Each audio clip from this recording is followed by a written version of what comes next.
Bon matin à tous. Ça fait vraiment plaisir d'être avec vous ce matin.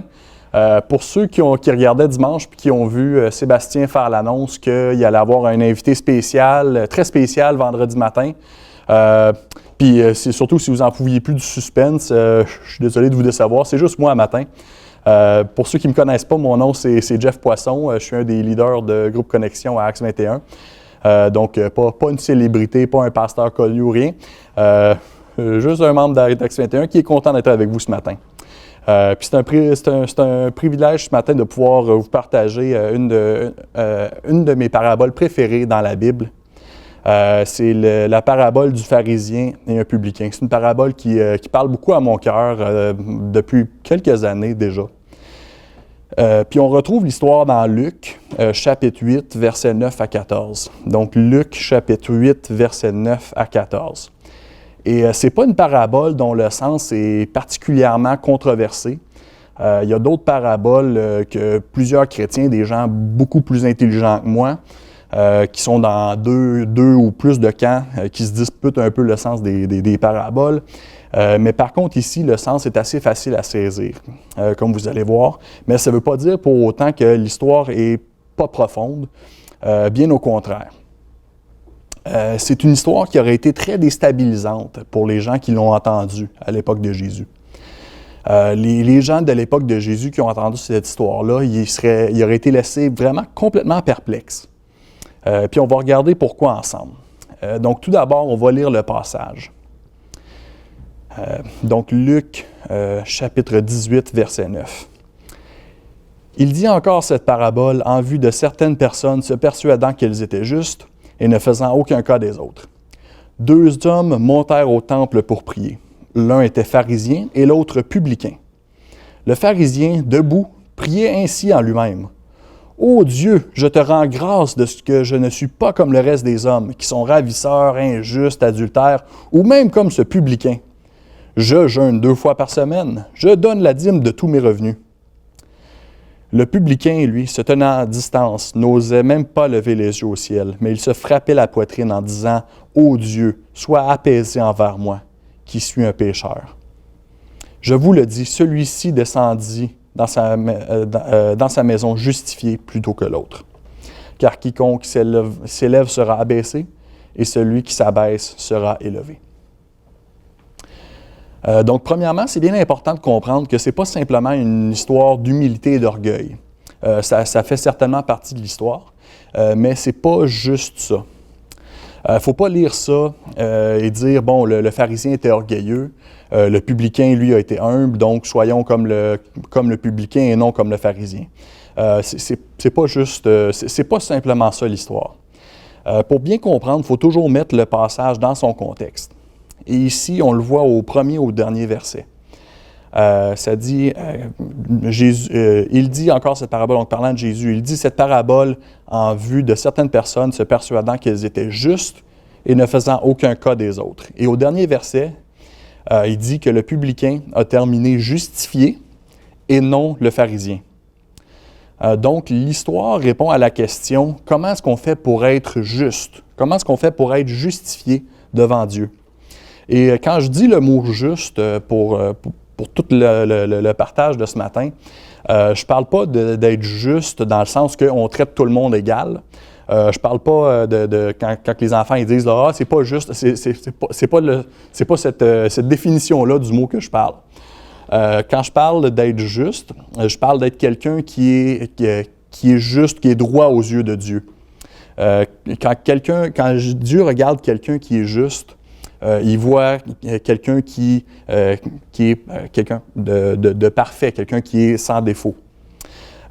Donc, quelqu'un qui est juste, c'est quelqu'un qui est assez bon pour faire partie du royaume de Dieu. Donc, c'est ça la grande question. Comment est-ce qu'on fait pour être juste? Tout le monde essaye par eux-mêmes d'être juste. Tout le monde essaye instinctivement d'être bon. chrétiens, pas chrétiens, on essaie tous d'être justes. On va regarder un peu plus en détail comment on a tendance à faire ça, mais c'est vrai, quand vous regardez les gens autour de vous, tout le monde essaie par ses propres moyens d'être juste à ses propres yeux. Si vous demandez à n'importe qui, ils ont toute une raison pour laquelle ils sont bons. Ils ont toute une raison pour laquelle ils sont justes. Donc, ce matin, c'est ce qu'on va regarder, c'est la réponse à la question « Comment on fait pour être juste? » Donc, il y avait du monde au temps de Jésus qui se croyait juste, selon le verset 9. Ces gens-là, ils croyaient que devant Dieu, ils en faisaient assez pour être considérés justes. Et non seulement ça, le verset dit que il ne faisait aucun cas des autres. Ou selon votre traduction, ça peut dire qu'il méprisait les autres, ou il se foutait des autres carrément. Donc ces gens-là, c'était des gens qui se croyaient meilleurs que les autres. Ils disaient, bon, moi je suis juste, je suis bon, je suis meilleur que les autres c'est des moins que rien. Puis c'est pour cette raison-là que Jésus a raconté cette parabole. Puis si on regarde notre monde aujourd'hui, on n'a pas beaucoup changé. On n'a pas beaucoup changé. Aujourd'hui aussi, on se croit meilleur que les autres à cause de ce qu'on fait. Certains se croient meilleurs que les autres à cause de leur religion. On voit des gens, moi je prie 3 fois par jour, moi je prie 8 fois par jour. Moi je fais face à une certaine direction en priant. Moi je lis un livre que je considère qui est saint. Moi je suis meilleur parce que je médite. Moi je suis meilleur parce que je célèbre une journée que je considère être sainte ou je célèbre pas parce que je célèbre pas une journée que je considère qui n'est pas sainte. Il y a des gens avec cette attitude-là dans toutes les religions, que ce soit des chrétiens, que ce soit les chrétiens de toutes les saveurs, que ce soit des musulmans, des hindouistes. Pensez pas que je suis en train de viser une religion en particulier. Il y en a dans toutes les religions. Dans toutes les religions, on essaye d'impressionner Dieu ou notre conception de Dieu en faisant des choses. Et c'est d'ailleurs ce que le pharisien dans l'histoire il essaie de faire. Il essaie en suivant sa religion, d'impressionner Dieu.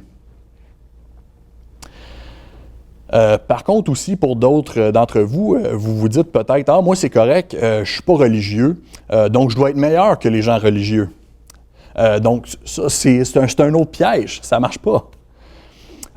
Si tu penses ça, c'est pas mieux, tu te penses quand même meilleur que les autres. Donc, certains d'entre vous, si ce n'est pas la religion ou la spiritualité, vous vous pensez meilleur à cause des causes que vous soutenez. Il y a toutes sortes de causes que les gens y soutiennent. Vous vous dites peut-être, « Ah, moi je suis bon parce que je suis allé à la manifestation contre le racisme la semaine passée. Moi je suis bon parce que je me suis inscrit à Opération Ça déménage. Je suis bon parce que je pollue très peu, parce que je prends mon vélo pour aller partout. Je mange des légumes, de la viande bio locale. » Puis écoutez, c'est pas qu'il n'y a quoi que ce soit de mal avec aucune de ces causes-là. C'est toutes des causes que je soutiens à 100%. Soit dit en passant, allez vous inscrire pour Opération Ça déménage si vous êtes capable. J'ai une petite blague rapide. Mais c'est l'attitude qui dit « Moi, je suis meilleur parce que X » qui est problématique. On a tous cette tendance-là à un moment ou à un autre. On a toute la tendance à dire « Moi, je suis meilleur parce que je fais ça, parce que je soutiens cette cause-là. » Il suffit juste de se poser la question « Qu'est-ce que je pense qui me rend meilleur? » Puis soyez honnête avec vous-même, posez-vous cette question-là. Pourquoi est-ce que je pense que je suis meilleur que les autres? Est-ce que je suis meilleur à cause du parti politique que je soutiens? Hein, le monde serait donc un meilleur endroit si tout le monde avait les mêmes points de vue politiques que moi. Je vous avoue que pour moi, c'est un piège celui-là. J'ai tendance à penser ça. Ou peut-être que c'est moi, je suis meilleur parce que je me tiens en forme. Moi, je suis meilleur parce que je fais du fitness, je m'entraîne tout le temps. Pour moi-même, comme vous pouvez constater, c'est pas tout à fait mon problème, celui-là. Mais je sais que ça l'est pour certaines personnes. Vous regardez la culture du fitness qu'on voit sur les réseaux sociaux. Tout plein de gens qui se croient meilleurs que les autres parce qu'ils sont en forme, qui méprisent les gens qui ne le sont pas. Et à l'envers de la médaille, tu as ceux aussi qui vont à l'autre extrême avec la positivité du corps. On va s'accepter tel qu'on est. Notre corps est le temple du Saint-Esprit, puis on a fait quelques agrandissements sur le temple. C'est pas grave, on méprise ceux qui sont esclaves de l'exercice, puis à la place, on est esclave de la bouffe. Hein, il n'y a pas moyen de gagner. Donc, il y a toutes sortes de moyens de se penser meilleur que les autres. Une autre question qu'on peut se poser, c'est qui sont les gens que vous méprisez? Ça se pourrait que que les gens que vous méprisez, ce soient les gens qui ne travaillent pas. Peut-être que vous cherchez à être juste par votre travail. Peut-être que vous vous dites, moi je travaille fort, je contribue à la société, je suis un bon citoyen, mais les gens qui ne travaillent pas, là, écoutez, le travail c'est bien. C'est bien de travailler, mais ce n'est pas ça qui rend juste devant Dieu. Ce n'est pas ça qui vous rend juste. Donc, tout ça, c'est des bonnes questions à se poser. On a tous tendance à se justifier dans ce qu'on fait. On a tous tendance à mépriser les gens qui ne font pas ce qu'on fait. Donc, je vous parle un peu des personnages de notre histoire de ce matin. D'un côté, il y a le pharisien. Si vous avez grandi dans l'Église comme moi, le mot pharisien, ça a un peu une connotation négative. Jésus, quand il parle des pharisiens, il n'y a pratiquement jamais rien de bon à dire sur eux autres. Faut se rappeler par contre que pour les gens à l'époque de Jésus, un pharisien, ça n'avait pas cette connotation négative-là, pas du tout. Un pharisien, c'était quelqu'un qui avait dévoué sa vie à étudier la Bible. C'était des gens qui habituellement connaissaient la Bible par cœur, ou ils connaissaient des grands passages de la Bible, ou la Bible qui avait l'Ancien Testament par cœur. Certains d'entre eux, ils savaient exactement où sur la page se trouvait tel et tel mot. Donc, c'était vraiment des gens qui étaient extrêmement dévoués. Certains d'entre vous, vous connaissez les noms des livres de la Bible par cœur. Puis on se trouve vraiment bon, on se trouve vraiment impressionnant de faire ça. Écoutez, eux, ils connaissaient la Bible par cœur. Juste l'Ancien Testament quand même, mais c'est la plus grande partie. Donc, eux autres, c'était vraiment ils étaient très, très dévoués à ce qu'ils faisaient. Donc, c'est des gens qui étaient admirés dans la société. C'était pas des gens, on ne se moquait pas d'un pharisien. Donc, pour faire la comparaison un peu à aujourd'hui, c'était l'équivalent d'un pasteur respecté, un philanthrope, quelqu'un qui est un activiste qui donne des milliers de dollars à des œuvres de charité. C'était l'équivalent aussi, on pourrait dire, même d'un soldat qui s'est blessé en sauvant un de ses camarades. Pensez un peu au respect qu'on accorde à ces gens-là. C'était un peu ça, le pharisien. C'était vraiment des gens qu'on respectait, puis on riait pas d'un pharisien. C'était juste comme « Wow, hey, c'est un pharisien, c'est cool ». Puis de l'autre côté, tu avais le publicain. Le publicain, lui, c'était un collecteur d'impôts. Donc, à l'époque de Jésus, c'était quelque peu différent. C'était sous le règne de l'Empire romain. Donc, dans ce temps-là, pour les impôts, c'était pas comme aujourd'hui. Hein? Aujourd'hui, quand le gouvernement veut l'argent du gouvernement, la façon qu'il ramasse ça, c'est bon. Quand vous allez au magasin où vous achetez une barre de chocolat à 1$, vous arrivez à la caisse, puis c'est 1,15 à cause des taxes. Puis le 15 sous va au gouvernement. Puis aussi, si vous travaillez, il y a un montant de votre chèque de paye qui est enlevé à chaque paye, puis cette portion-là va au gouvernement.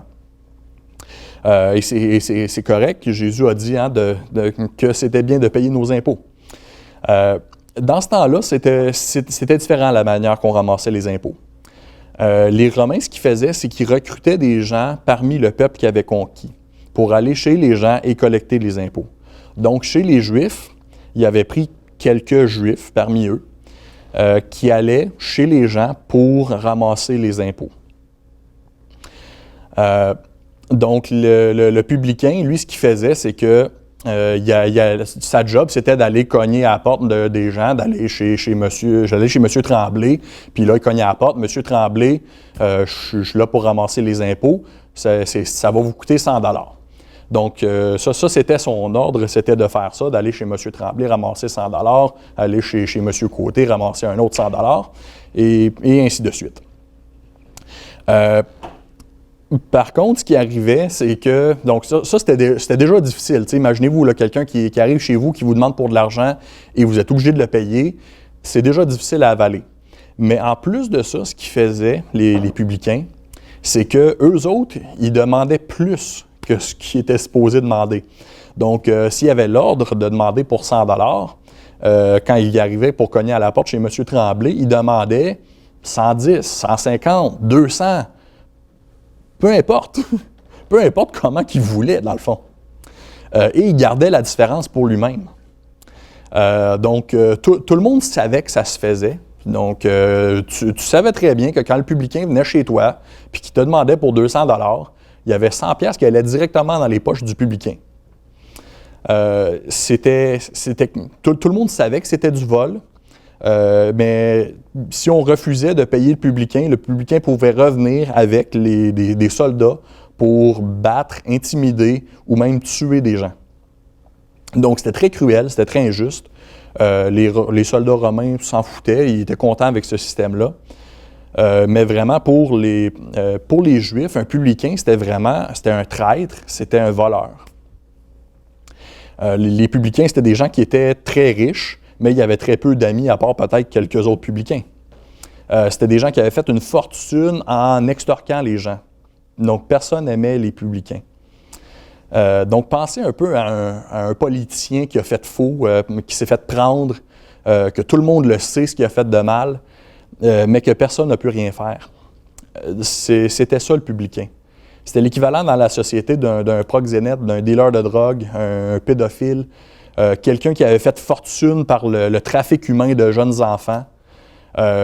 Vous savez, là, le sentiment que vous venez d'avoir quand j'ai mentionné ces gens-là, là, l'espèce de petit grognement intérieur, la haine que vous avez ressentie quand j'ai parlé des gens qui profitent du trafic humain, c'est ça que les Juifs ressentaient quand on parlait d'un publicain.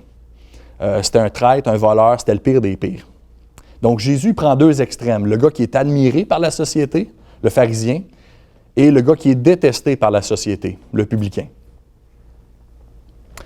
Donc, en continuant, Jésus raconte comment que le pharisien s'est comporté.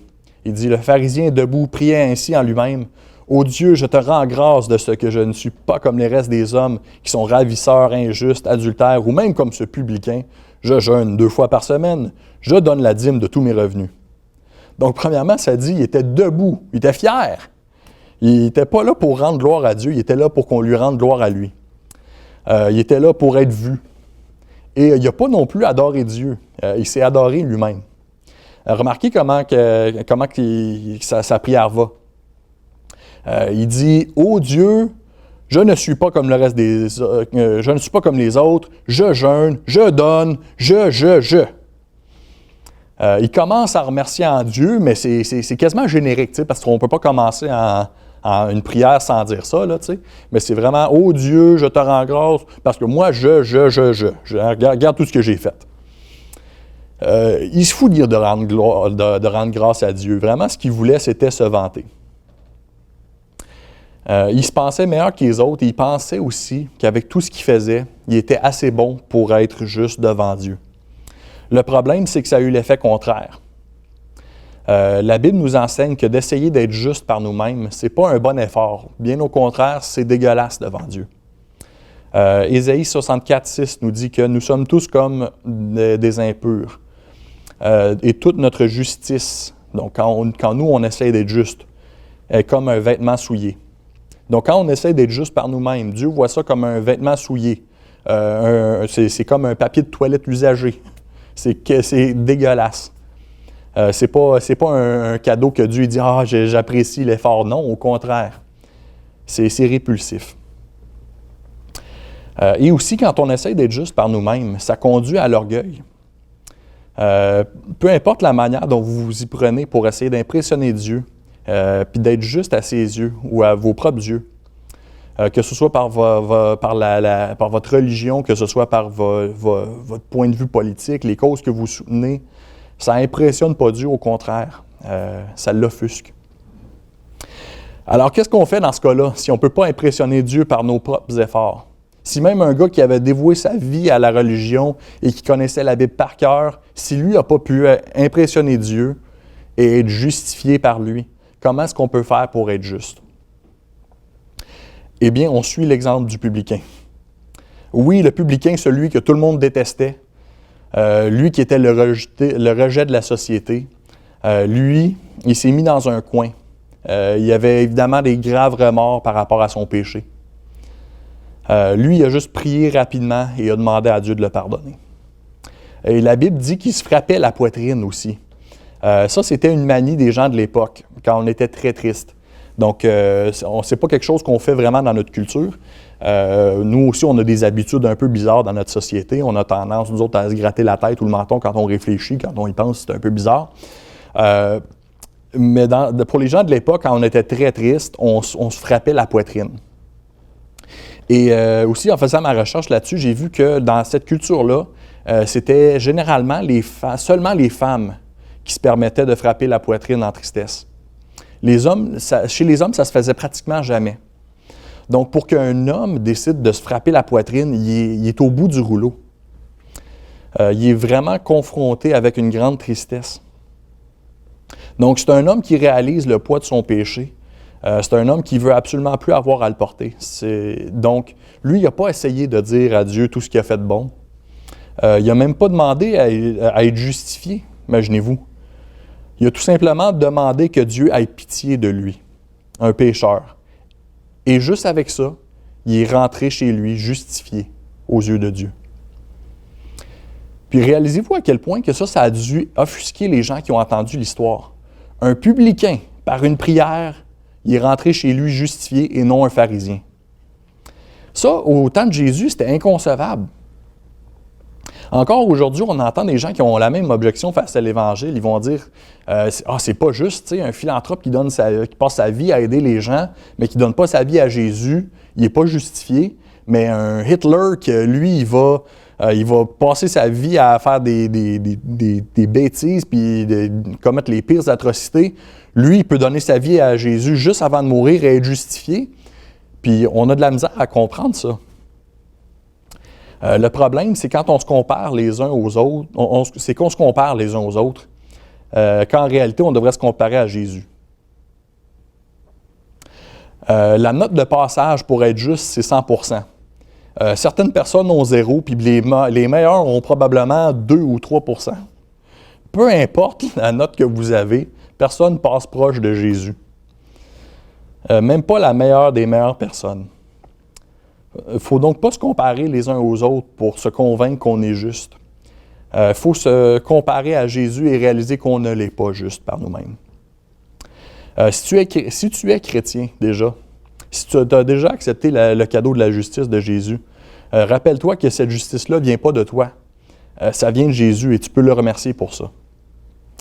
On doit donc suivre l'exemple du publicain qui a fait preuve d'humilité et demander la grâce de Dieu. Et comment ça se fait qu'on peut être reconnu juste devant Dieu? C'est parce que Jésus nous donne sa justice. 2 Corinthiens 5, 21, vraiment un super verset. Ça dit « Celui qui n'a point connu le péché, il l'a fait devenir péché pour nous, afin que nous devenions en lui justice de Dieu. » Le grand théologien réformateur Martin Luther, il appelait ce verset-là « le grand échange ». Jésus a pris notre péché et il nous donne sa justice en retour. Il a pris notre péché sur lui et il nous donne sa justice en retour. C'est tellement un bel échange. C'est un beau cadeau et on va le recevoir en cadeau. Et donc, si tu n'as jamais reçu le cadeau de la justice de Jésus, je t'encourage à le faire ce matin. Tu peux le faire en priant un peu comme le publicain, en reconnaissant que tu es pécheur et que tu as besoin de Jésus pour devenir juste. Et si tu es chrétien, je t'encourage à remercier Jésus pour sa justice et à te rappeler que la raison pour laquelle on fait des bonnes actions, c'est parce que Jésus nous a aimés et donné sa justice, et non pour qu'il nous aime et nous donne sa justice. Je vais répéter, la raison pour laquelle on fait des bonnes actions, c'est parce que Jésus nous a aimés et nous a donné sa justice, et non pour qu'il nous aime et nous donne sa justice. La distinction est bien importante. Si tu fais des choses pour que Dieu t'aime, tu vas être misérable. Tu ne vas jamais être joyeux. Tu vas continuer de te planter. Et chaque jour, tu vas avoir peur que Dieu t'aime plus. Mais si tu le fais parce qu'il t'aime, tu vas avoir la joie et la sécurité que son amour inconditionnel t'offre. Ça me fait penser un peu à comment que si vous êtes dans une relation amoureuse, si vous faites des choses pour votre conjoint, pour que cette personne-là vous aime, le jour que vous allez avoir une mauvaise journée puis que vous allez arrêter, que vous allez faire que vous ne serez pas parfait, parce que ce jour-là va finir par venir, vous allez être complètement, vous allez être insécure, vous allez vous dire « Ah non, est-ce qu'elle va me laisser? Est-ce qu'il va me laisser? » Vous ne vivrez pas dans la sécurité. Mais si vous faites des choses parce que cette personne-là vous aime et que vous voulez lui faire plaisir en retour, là, vous allez être en sécurité, vous allez avoir une joie. Et c'est la même chose avec Dieu. Et aussi, ce n'est pas parce qu'on a reçu la justice de Dieu en cadeau qu'on n'aura pas tendance à continuer de devenir juste par soi-même par la suite. On retombe dans nos mauvaises habitudes assez facilement. Puis il faut se remettre en question régulièrement et se poser la question, est-ce que je fais ce que je fais là, est-ce que je suis en train de le faire pour me justifier devant Dieu et devant les gens, ou est-ce que je le fais parce que je suis justifié? C'est une des questions sur lesquelles je vous encourage à réfléchir aujourd'hui. Et une autre, c'est comment est-ce que je cherche à être juste? Donc, on cherche tous à le faire d'une manière ou d'une autre.